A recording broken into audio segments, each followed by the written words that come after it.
Disculpen, me quedé sin memoria y por eso tuve que hacer otro video. Bueno, sangre y fuego y vapor de humo, el sol se convertirá en tinieblas y la luna en sangre, antes que venga el día del Señor grande y manifiesto, y todo aquel que invocare el nombre del Señor será salvo. Bueno, Pedro tuvo que explicar todo esto, porque decía que en los postreros días, que son ya nuestros días, que son los últimos tiempos, dice que sobre toda carne se iba a derramar el Espíritu Santo. Aquí se refiere a todas las personas que reciban a Jesucristo como su Señor. Iban a tener la promesa del Espíritu Santo en sus vidas. También dice que nuestros hijos van a profetizar, los jóvenes van a empezar a tener visiones, los ancianos a tener sueños de revelación de Dios. Y dice, sobre todos mis siervos y siervas derramaré mi espíritu y profetizarán, y que iban a haber señales y prodigios, o sea, milagros. Entonces esto es una palabra que se está cumpliendo hoy, en este tiempo.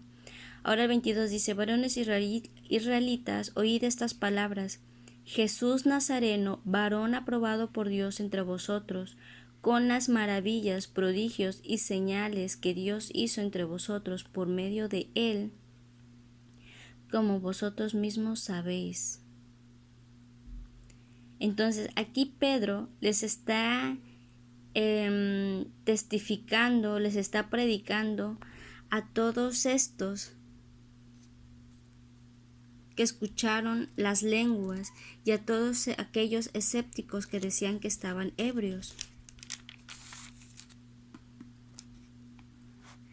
Y en el versículo 36 del capítulo 2 continúa diciendo, sepa pues ciertísimamente toda la casa de Israel que a este Jesús a quien ustedes crucificaron Dios le ha hecho Señor y Cristo. Al oír esto se compungieron de corazón y dijeron a Pedro y a los otros apóstoles, varones hermanos, ¿qué haremos? Pedro les dijo, arrepentíos y bautícese cada uno de vosotros en el nombre de Jesucristo para perdón de los pecados y recibiréis el don del Espíritu Santo. Aquí está lo que les acabo de decir.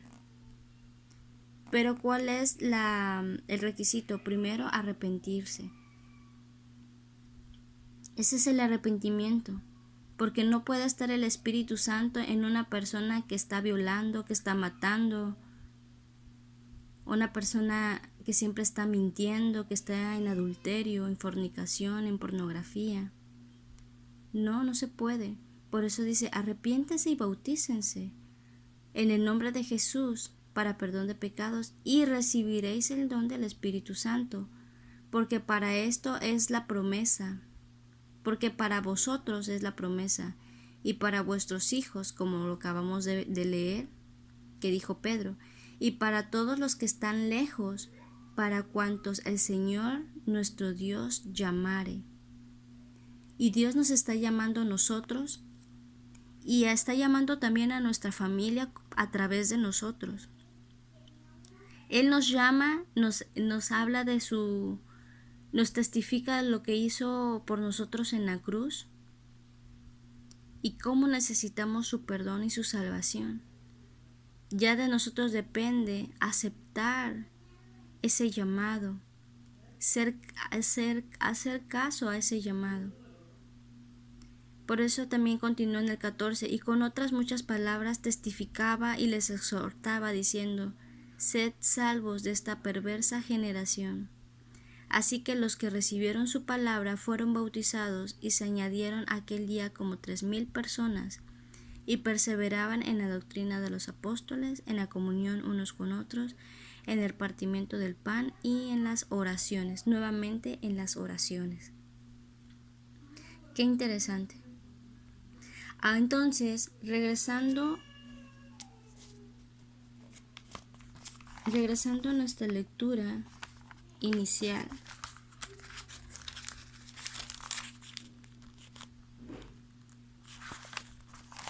de Tesalonicenses, En esto consistía el poder de Dios y del Espíritu Santo. Ahora, aquí más adelante leímos en el versículo 9, dice, porque ellos mismos cuentan de nosotros la manera en que nos recibisteis y cómo os convertisteis de los ídolos a Dios. Aquí Pablo también estaba diciendo que gracias al testimonio de los tesalonicenses, las personas de Macedonia y de Acaya también se iban convirtiendo a Cristo. Dice el 8, porque partiendo de vosotros ha sido divulgada la palabra de Dios, no solo en Macedonia y Acaya, sino que también en todo lugar vuestra fe en Dios se ha extendido, de modo que nosotros no tenemos necesidad de hablar nada, porque ellos mismos cuentan de nosotros la manera en que nos recibisteis y cómo os convertisteis de los ídolos a Dios, para servir al Dios vivo y verdadero. Aquí también vemos que el arrepentimiento nos trae una conversión en el corazón, de dejar de hacer las cosas pasadas y de volver a Dios en una nueva vida. ¿Sí? Entonces nosotros también tenemos esta enseñanza que debemos de dar testimonio de lo que Dios ha hecho con nosotros. Testimonio no tan solo del Evangelio, sino que nuestra vida sea un testimonio vivo de las grandezas de Dios en nuestra vida, que vean ese cambio. Ahora, también esta parte del poder del Espíritu Santo lo vemos reflejado, es que se me olvidó decirles, sobre los milagros y los prodigios. Por ejemplo, en el capítulo 3 de Hechos, aquí Pedro y Juan curaron a una persona que estaba coja. En el capítulo 5 de Hechos,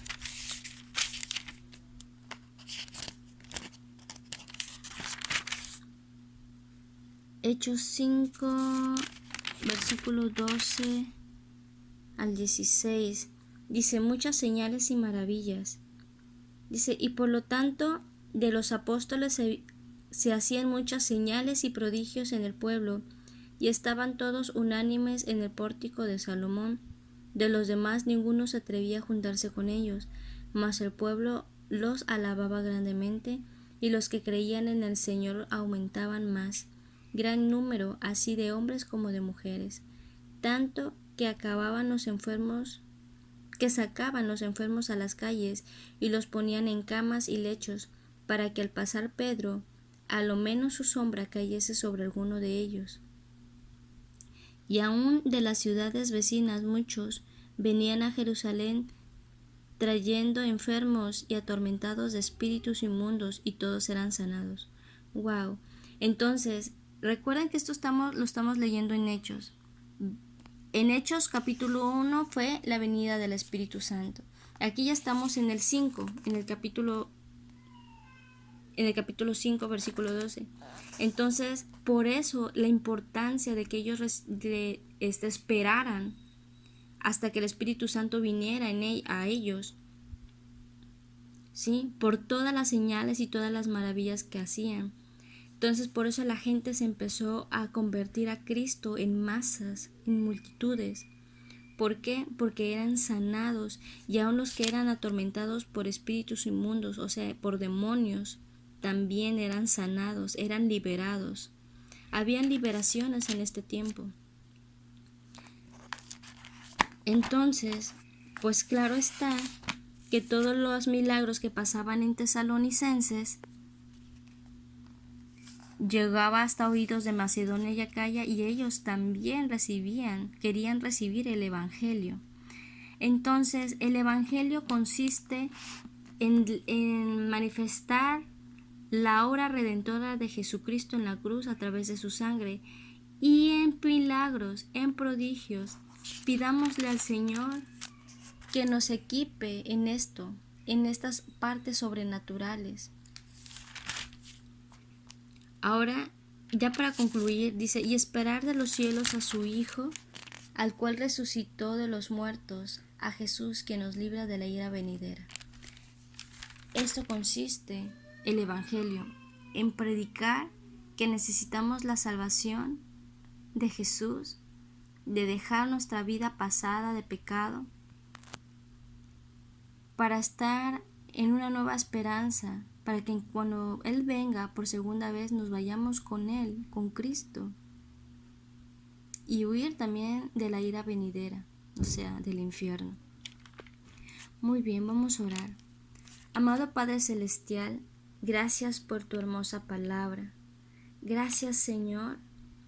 Te pedimos, Padre Santo, que nos ayudes a testificar tu palabra con demostración de poder y del Espíritu y en el Espíritu Santo. Señor, y si alguna de nosotras aún no ha recibido el Espíritu Santo, entonces ayúdanos y ayúdales a dar el primer paso, que es el arrepentimiento, el bautismo, para entonces ser revestidos de tu Espíritu Santo, Señor Jesús. Padre, tú eres el único Dios que convence de pecado. Eres tú el único que obra en la vida y en el corazón del ser humano. Señor, y por eso te pongo en tus manos a tus hijas, a sus familias, a mi familia, Señor, y que sea tu obra redentora, esa convicción en nuestros corazones, Padre. Ayúdanos, Dios, a dar de gracia lo que hemos recibido de gracia. Y si en algún momento dado, Padre, hemos creído ya, entonces demos el paso de fe y oremos por los enfermos. Si alguno de nuestros familiares está enfermo, demos ese paso de fe y oremos por el enfermo, para que en el nombre de Jesús y en el poder de tu Espíritu Santo sea sanado. Tu palabra dice en Romanos 12:12, alégrense en la esperanza, muestren paciencia en el sufrimiento, perseveren en la oración.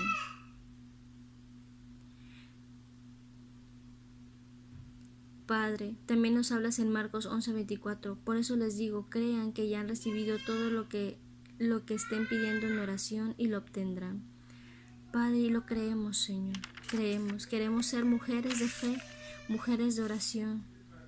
Te entregamos nuestra vida, Señor, gracias. Te lo pedimos y te lo agradecemos, en el nombre de Jesús. Amén.